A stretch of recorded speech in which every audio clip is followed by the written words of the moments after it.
Chère Lucie, toujours en compagnie du chat, Lacan, en très bonne compagnie, je dirais. Je vous ai demandé pour cette deuxième partie de nous parler de vos coups de cœur littéraires de toujours, qui ont marqué, jalonné votre parcours de femme, de lectrice, d'écrivaine, votre panthéon littéraire, votre bibliothèque mentale. Alors, mon parcours de femme, de lectrice et d'écrivaine. J'aime bien, on va reprendre ces trois catégories peut-être alors. Oui. Mon parcours de femme, il y a eu Duras, évidemment.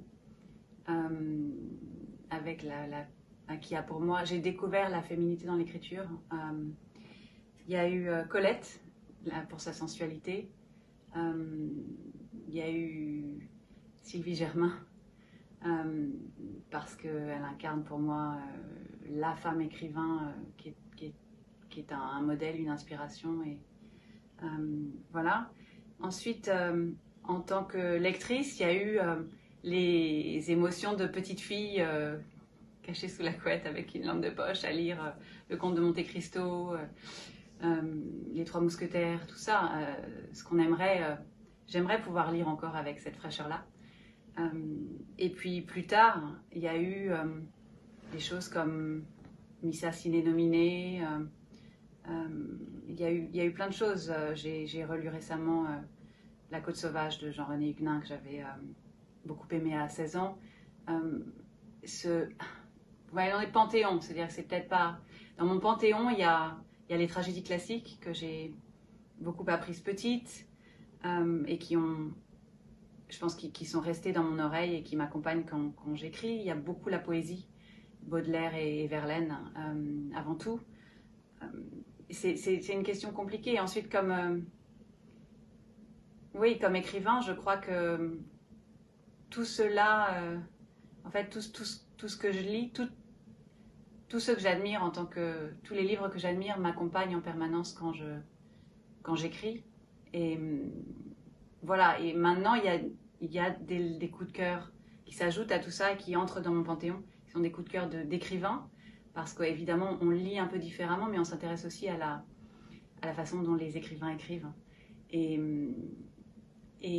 par exemple, je parlais de Sylvie Germain, elle a écrit ce très joli petit ouvrage qui s'appelle Les personnages, où elle parle de son expérience d'écrivain.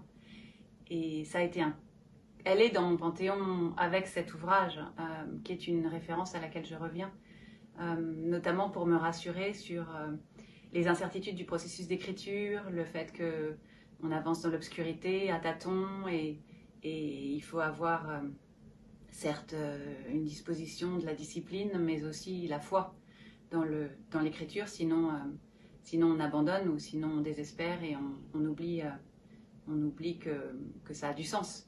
Et cet ouvrage, Les personnages de Sylvie Germain, par exemple, est une façon de se rappeler ça, de voir, d'accepter la part d'incontrôlable dans le processus d'écriture. Et voilà, donc cet ouvrage, par exemple, est entré dans mon panthéon littéraire. Voilà, c'est très difficile, il est gigantesque, évidemment. Ça Alors, si vous deviez fermer les yeux et juste, out of the blue, me dire, me citer un écrivain ou un livre qui vient comme ça. Belle du Seigneur, probablement. Belle du Seigneur. Et un écrivain, j'ai vraiment beaucoup de mal parce que... Lacan est indiscipliné. Un écrivain, il y en a... Je peux vraiment pas. C'est un peu comme si on me demandait de choisir un ami. Vous en trahissiez un, c'est ça. Oui, exactement. Non, on va rester avec Belle du Seigneur. C'est très bien. Merci beaucoup, Lucie.